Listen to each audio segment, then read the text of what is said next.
We in? Great. We're in. Good evening, everyone, and welcome to another edition of Meet the Musicians in Your Neighborhood, coming live to you from Treaty 6 territory and homeland in the Métis. And tonight's guest is Brenden Friesen, who is coming pretty locally from Langham, Saskatchewan, just outside of Saskatoon. Brenden, how you doing? Good. How are you, Eric? Good. So you're now at your parents' farm. I am. In Langham, or just outside of Langham, I assume. Langham, yeah.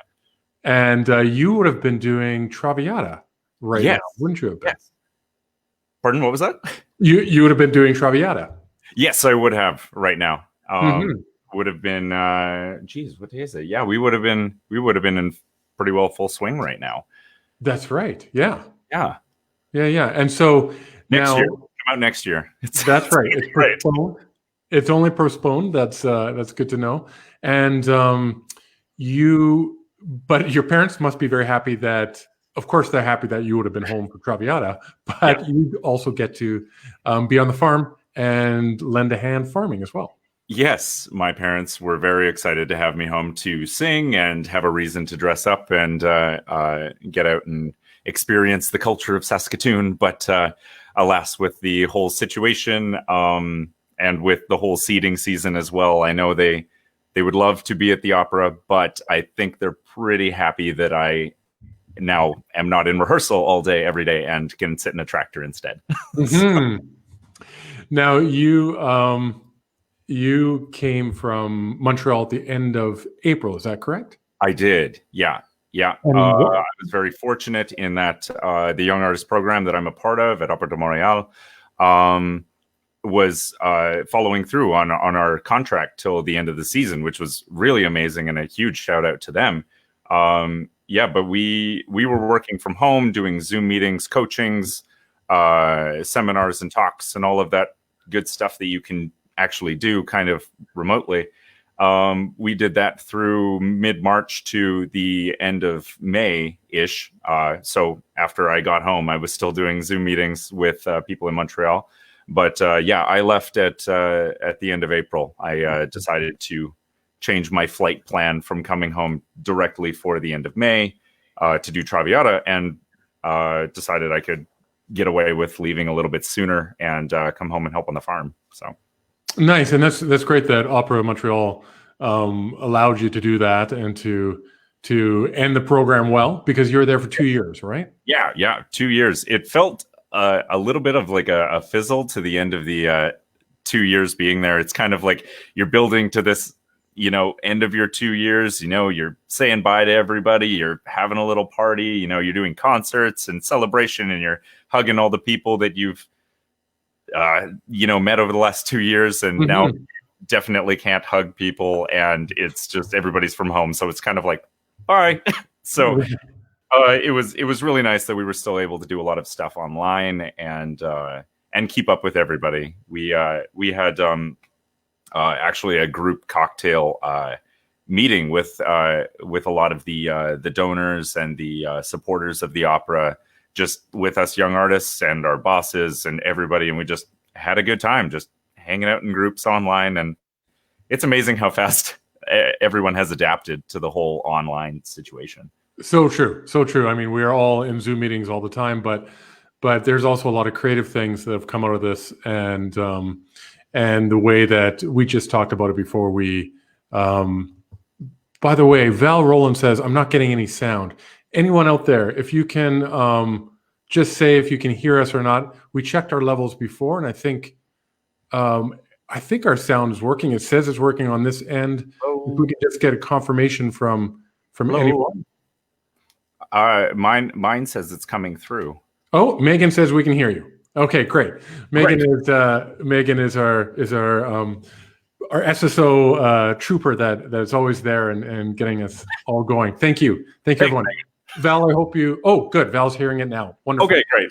Excellent. Okay. And so the creativity and what's happening here now, you're bringing some of that back to Montreal. So you said you left the program, but you're actually going back to Montreal at the end of this month, at the end of seeding. I am. Yes. I love Montreal. I think anybody that has been there can probably say that it would be a pretty great place to live, and I can confirm it's amazing. And the company is amazing. I have a fantastic voice teacher and a great team of people around me. And I think just that's the most important thing right now, especially as a young artist, just to be surrounded by people that actually have your best interests in mind. And stuff. And I just happened to get super lucky in that we were super familial at the company, and it was kind of a no-brainer right now to go back to Montreal. I'm moving apartments at the end of the month, so that'll be fun. But yeah, spending the next year in Montreal, and well, between there and here, as I'm sure we'll talk about later on. But yeah, I am going back to Montreal, full circle, and that's very, great. very excited. Well, and you have to be there for July 1st, because July 1st is moving day in Quebec, of course. True. It is. True. And I don't know if anybody was reading the articles coming out where it was like, what is Montreal going to do on July 1st? They just, like, what's going to happen? And so... But you mentioned before how nice it is that you'll be in Montreal because there are still things that will happen, especially in the next, coming up in the next few months, where it might not be the big stuff that we're used to or what you're used to in the full opera world, but there'll be people wanting to do concerts with one or two singers and different spaced events. So I'm sure you'll have a lot of opportunity to dive into that.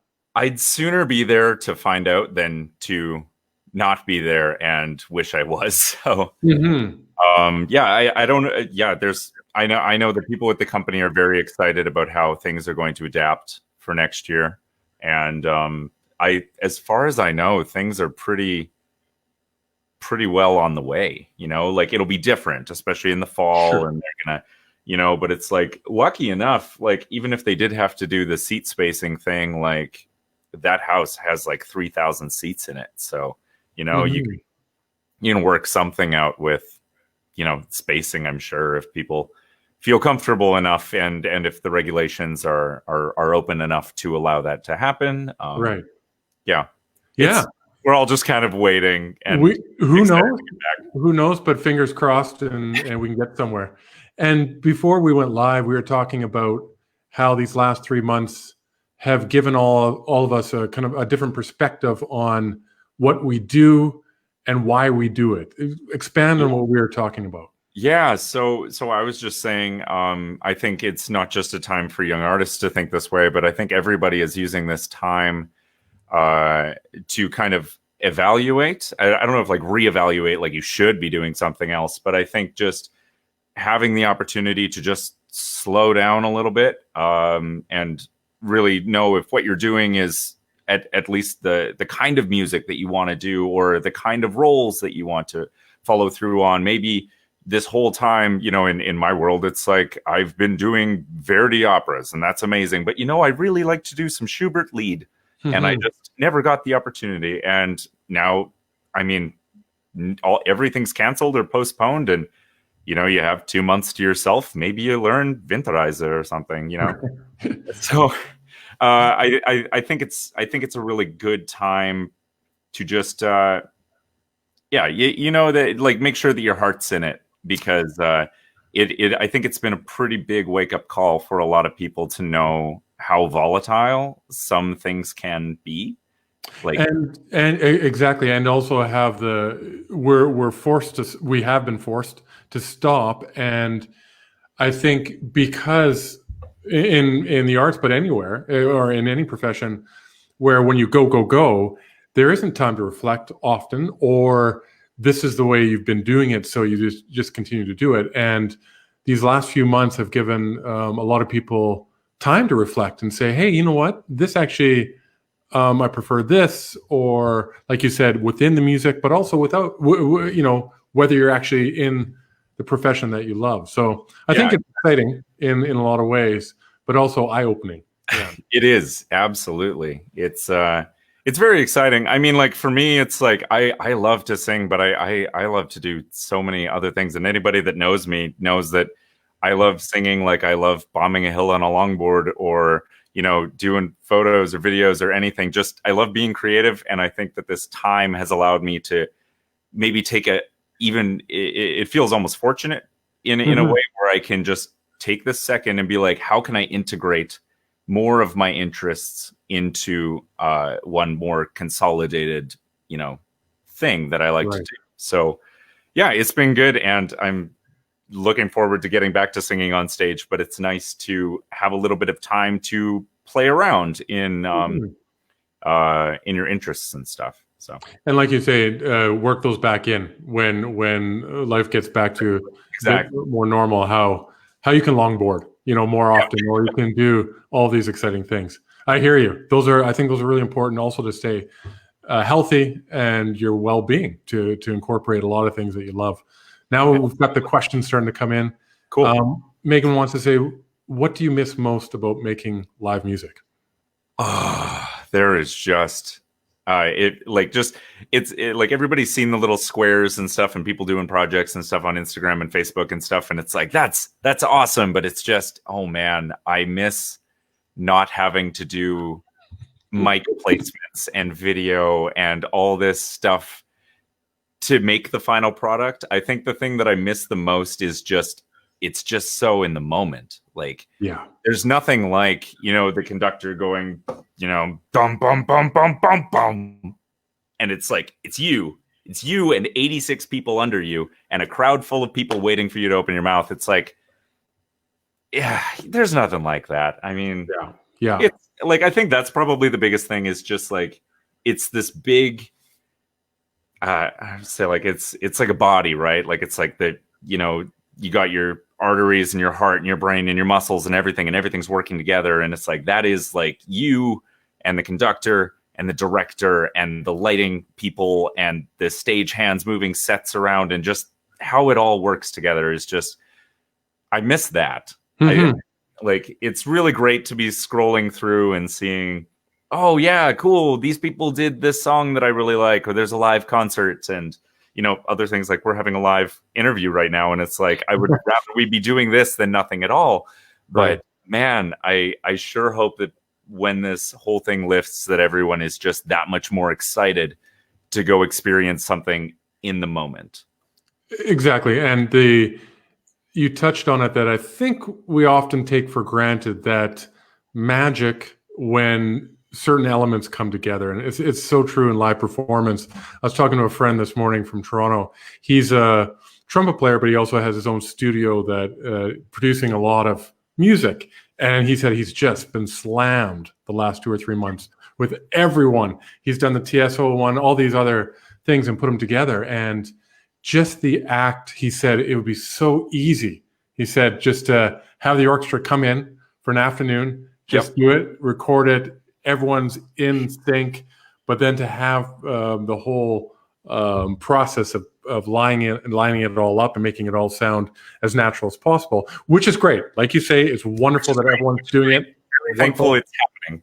Exactly. But at the same time, there's something special, or I wouldn't say simple, but just like, here we go.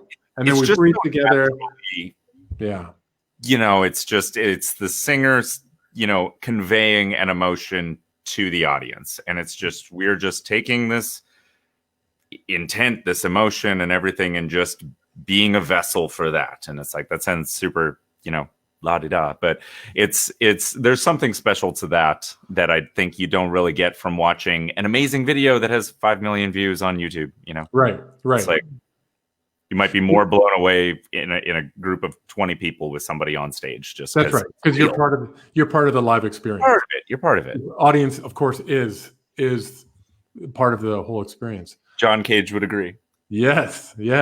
I just talked to our subscribers last week about John Cage. But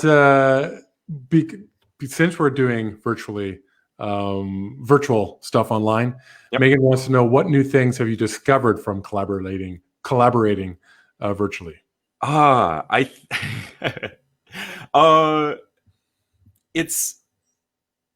There's definite highs and definite lows of the content creation side of things. It's a lot more work. I mean, that's the first thing that comes to mind, is like, you work really hard to do something on stage, and that's its own kind of it's its own kind of labor. But when you're moving to online, I think just the thing that stands out the most, other than it being great and awesome, it is just so much work in an area that us as classical singers are not usually maybe the most familiar with. I mean, like, I love doing camera video stuff. I mean, like, just trying to make it as professional as possible, but it's hard and it takes a lot of other thinking and stuff. It's like, and being able to, I think the biggest thing has been just, I think it's been a really good but serious learning curve for anyone doing anything online. Like, a lot of people didn't even do any Facebook Live or anything like that, or think about streaming, or oh, we want to have, you know, mics, piano. You know, it's just a lot goes into it, and I think that we've all learned a lot. So it's really awesome. It's harder than it seems, but it's worth it because everybody typically, if coming out the other side of it, now knows how to do that. And I've talked to lots of people about the fact that, you know, Zoom and coachings and being able to sit in on a chat with a bunch of really well-known opera singers. You know, you got just people doing free masterclasses and stuff online, and it's like, wow, we can do so many more things online that we're just kind of like, oh, well, don't do stuff online. It's got to be in person. And it's like, it's cool that now we can do these things, like have live chats, do masterclasses and stuff. And it's just, everyone's adapting, and it's really cool to see. And there has been some really amazing stuff that's come out of it. And do you think it's exciting? I like it. And do you think that will change or influence companies as they go forward? And let's talk about the opera companies and your world. You've obviously seen those changes, but do you think those will continue and be more of a part of the general organization carrying on? I think so, especially in the training side of things. I think is definitely going to be more just in the back of your mind. You know, it's like, oh, we'd love to have so and so in, but their flight got canceled. Sorry. And it's like, just get on Zoom. Come on. Right. You know, it's you can do a lot of these chats, and yeah, I think that's the most exciting prospect, is just being able to hear more directly from people now that, especially all of those coaches and people who never had Zoom or did anything really online seminar wise before this happened, are now outfitted and ready to do it. So when an opera company or a young artist program goes out and they're like, hi, we'd like to talk to so-and-so, and, you know, you can book them for 2 hours, just come and answer questions. That's we're all just clawing for information all the time. And it's like, and anybody that's passionate about learning an art form is just like, just give me anything, good and bad. I want to know everything. And just, I think the online climate right now has really opened the gateway to a lot of that. And I think it's also for the audience as well, not just the performers, where the behind the scenes looks or the added bonus content, Exactly. content, all this, the opportunities that we talked about before, having the space and the time now to do it for the last 3 months. Yeah. Or do different things, or having to do different things. I think that's opened up organizations to new ways of doing things that can be added on when we come back to live performances, because we see what a reaction they get and how connected we can still be to our audience, to the community, to the artists. And there's room there for a lot of extra incredible content that just resonates with so many people. Yeah, I'm curious. Like, I mean, not going to go deep down this rabbit hole or anything, but I am curious as to how the companies will adopt different kinds of outreach using online things. You know, whether, because I know one of the complicated things for anybody that wants to go complicated is like unions and whether you can perform things online and stuff like that. But I think since this whole thing happened, everything has been at a standstill because we can't meet to perform in person. And performing online is complicated for stuff. So I think just like maybe there may grow into a little bit more give and take with what can be I think it just opens the conversation a little bit more for. And that's been happening, and it has been already happening for a few years. Those conversations, like you mentioned, but now it's been accelerated to light speed because out of necessity, and we have to change. And I think it's an exciting development, and it's not exciting that what we've lost and how we aren't able to go forward, but silver lining, what we have learned and being able to do, I think we can join that with what we normally do going forward for sure. Absolutely. It's exciting. It's scary because it's a totally new, it's the Wild West. It's just, you're taking this old art form that you keep arguing isn't dead, which it's not. It's not. But it's like it's this such a traditional art form that hasn't so much dabbled in this new era of streaming and live stuff and what you can do, like the things that you can do with productions. If you were stuck in a position of like, we're gonna do a cozy, but it has to be completely online. You have unlimited money and resources, make something interesting. Like, I mean, Joel Ivany with ATG and Toronto would jump at that. Right. But I mean, it's it's exciting. Not to say that everyone wants to, sing online. Doing voice lessons and coaching online is a nightmare. And we all want and it's not, we're not saying that one is replacing the other by any means. Exactly. That's what I'm saying, is that it should be a balance. Right. And we want the live performance, of course. Yes. But I think there are a lot of possibilities, a lot of opportunities. Yes. We can get. Another question. How did your music education and love of opera begin? Oh, man. How far back? Okay, so all the way back, Brenden. All the way back. I'll make this as quick as I can. So I was always interested in doing something with music. Like when I was growing up, I think I was like 12, 13. I played flute in high school band because John Williams wrote this thing at Return of the Jedi, and I wanted to learn it. And then I stuck with it for 4 years, like a normal person.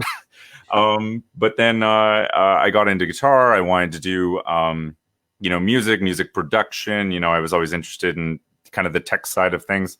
Was producing some local bands in some scarier, heavier genres, and went to college. And the head of voice there just got back from doing his doctorate in vocal performance, and I had taken voice lessons for the first time in my life. And he was like, "You have this particularly low resonant voice that you should maybe think about, doing this opera thing if you like it." And I was like, I have nothing else going on.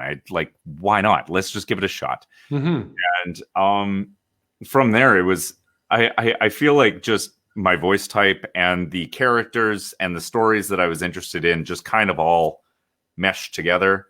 Like, I still am like very much into heavy metal, and it's cool to know that my voice type also comes with, you're going to play the devil like 18 times. And I always thought that was really cool. And, the music, it was just like so intense and epic and had this rawness to it. And, I went to school, for those of you who don't know, at Briarcrest College, just west of Moose Jaw. I studied with Dr. Rhonda Jagger.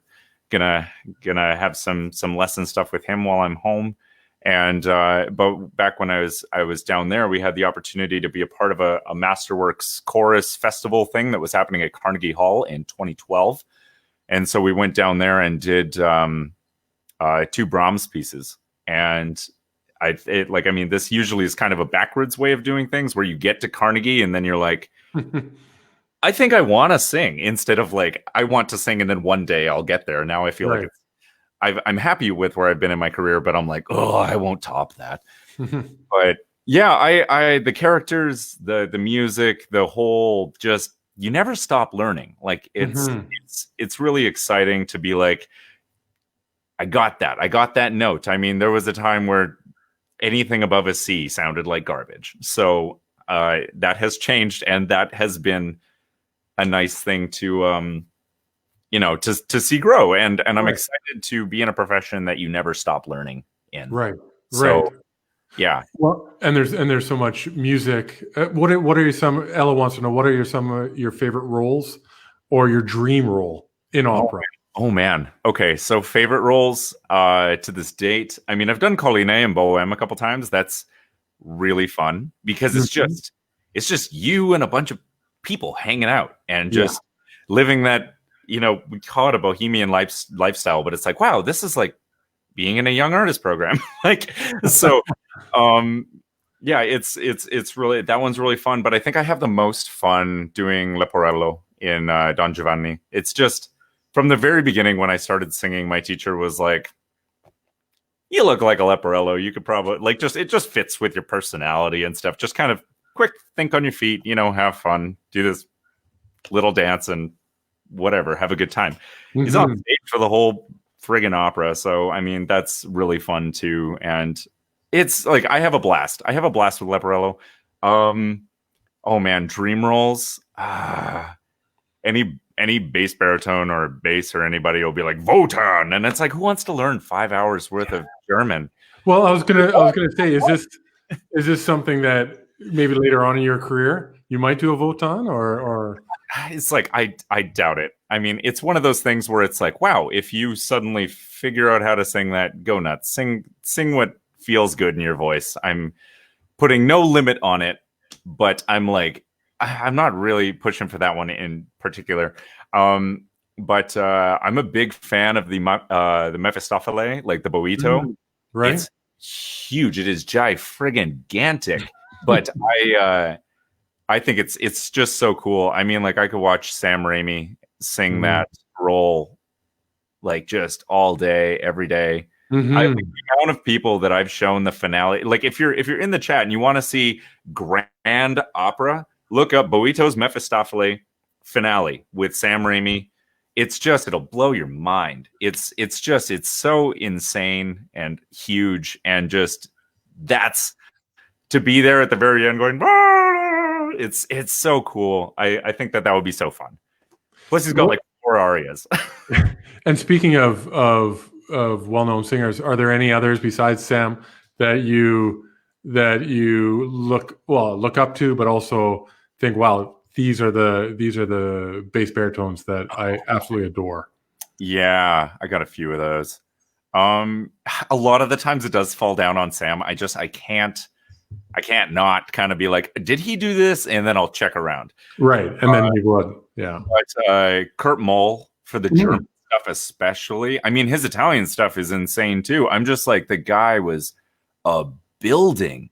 Like, I mean, it's like, if you see him, it's just like, okay, well, I'm just assuming that just you're going to be able to do some things that I'm just going to just dream about, because he's got a cinder block of a head and just has consistent, like, bottom, low C, B to F sharp, just perfect. And I'm like, you were amazing, and I look up to you immensely. Yeah, so Sam and Kurt, and Girov too. Obviously Siepi is another one. Yeah, I mean, I should have just come up with a list and just like put it in the chat and been like, go listen to these people. But well, I think with Sam and Kurt Moll, I mean, those two. I like how we're all on first name basis. Oh yeah, it's like I have a very good relationship with Richard Margison back in Toronto, Montreal area, and he runs Highlands Opera Studio in Ontario, and I've done that for a couple of years now, and he's been my teacher when when I go over and see him and stuff. But he has like a very good relationship with Sam, so okay. It feels strange to be one person away from like, wow, when I started singing, I was like, I thought you were amazing, and then it's like, oh yeah, Sam, whatever, and I'm like, yeah, whatever. It's not like you're my hero or anything, but yeah, but the whole first name basis thing, it's like, yeah. Oh yeah, we're all friends. Yeah. Another question: do you practice singing at home? And if so, how do your neighbors feel about it? Yeah, is this the reason you're moving in Montreal, or? No, thankfully, we actually got really fortunate with our place. It was actually like a lovely little like 2-level place, so it was like a half basement with like a living space above it. So I had 1 degree of separation different than the people above us. But it's weird. It's weird singing at home. I mean, like, maybe it's because I was spoiled coming from coming to the farm and I'm working on a roll, and dad's in the field and mom's bringing him water to the sprayer, and I'm just got the whole house and like 5 kilometers of field. Right. Anybody comes knocking saying, hey, you're being too loud. But yeah, I think it's one of those things. When I move to the next place, I think, I'm going to have to practice more at home. So I think I'm actually just going to bring, I don't know, maybe a cake and a case of beer and been like, hey, just paying it in advance. Right. I'm a singer. If you hear me, please just like send me a text if you're like, if I shouldn't sing. But it's kind of one of those things where it's like, you hope your neighbors are nice, but it's a nice thing about being home. Yeah, well, I hear you. I grew up out in the country as well, and just being in the back, it wasn't 40, it was 20. In the back 20, you could scream as loud as you wanted, and if someone heard, well, they were kilometers away, and it didn't really matter. Yeah, exactly. But I like your preventative cake and beer thing. Yeah, just get on their good side, at least for a day, at least for 2 days. Yeah, like that friggin' guy. Yeah. Yeah, maybe you shouldn't tell them to send a text, or else that might come too. Yeah, it's just all the time. No, yeah, I gotta do the pros and cons of how I'm gonna handle. That's right. Clamp it down. Yeah. Well, Brenden, this has been fun. It's already past 7:30. I wish we had more time. I know. There's another question from some Ted Paetkau. He's my brother, and he wants to know: Do you know Louise Friesen, Zacharias? I think you're related to her in some way. Anyway, he would like to know. But wait, Mennonite game right at the very end. I know. Don't start the Mennonite game that late. Are they related? Maybe. Good night, everybody. Yeah. Well, I'm glad that you're in the area and that you're home and having a good time and helping your parents seeding. And good luck with the move back to Montreal and your subsequent move there. It's been a delight. We'll be seeing you soon, hopefully in some way, shape, or form. Exactly. Let's get together live in person at some point. Whatever we can do. Yeah, sounds great. Well, good luck to everything in the future. And thanks everyone for listening. We have more singers and conductors and other people coming up in the next couple of weeks. So stay tuned, and we'll see everyone soon. Stick around. See ya. Okay, bye-bye.